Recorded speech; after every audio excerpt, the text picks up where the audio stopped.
दिया। महात्मा जी ने सोचा चिड़िया देखने से भस्म हो गई, मेरी सिद्धि हो गई। भिक्षा मांगने के लिए गए। आप सबने कथा सुनी होगी। भिक्षा देर से मिली, वो गृहिणी देर से निकली, उन्हें घूर घूर कर देखा, वो भस्म नहीं हुई।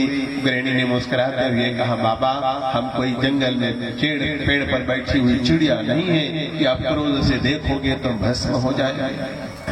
बाबा की हालत खस्ता हो गई। जंगल बहुत दूर था। ये गृहस्थी महिला को क्या पता कि हम पूजा करते सिद्ध है, चिड़िया भस्म हो गई।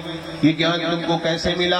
अरे हम पति की सेवा करते हैं, थोड़ी बहुत घर में मंदिर बना लिया है, वहां भी पूजा कर लिया करते हैं, सास ससुर की सेवा करते हैं, बच्चों को भगवान का रूप मानते हैं, ननद को भी भगवान का रूप मानते हैं, देवर को भी भगवान का रूप मानते हैं। हम घर की सेवा करते रहते हैं, मन में राम जपते रहते हैं, करते कर्म करो विधिराना, मन राखो जहाँ कृपा निधाना। भगवान की कृपा हमको ऐसे सब प्राप्त है। ज्यादा जानकारी लेनी है तो जाओ आगे चले जाओ, तुमको एक बनिया मिलेगा, वो बता देगा। बल्कि कहते हैं तुलाधार बनिया था और उसके पास तो गजब का काम था।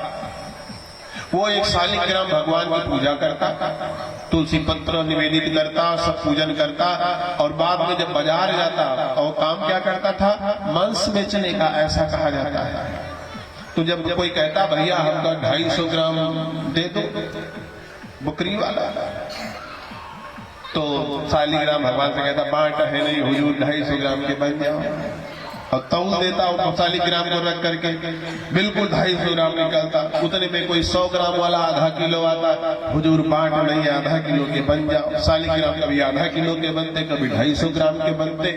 और सत्यानारायण कथा में था कि भक्तों की कामना पूर्ण करने के लिए भगवान भांति भांति के रूप धारण करते हैं, अवतार लेते हैं। तो उनका वही अवतार था। ये देखकर बहुत चर्चा हो गया।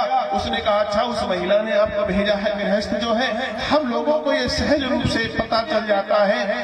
तो ज्ञान जो है असली क्या है, ये गृहस्थ में ही पता चलता, घर में पता चलता है। जब चीज कम है, लोग खाने वाले ज्यादा है, वस्तुएं कम है, उपयोग करने वाले ज्यादा है, पैसा कम है, उपयोगिता ज्यादा है, कोई बीमार है, कोई शादी करने योग्य है, तो कोई पढ़ने योग्य है, तो किसी की अन्य आवश्यकता है, तब तुम कितने ज्ञानी हो, कितने सहनशील हो, ये पता चलता है।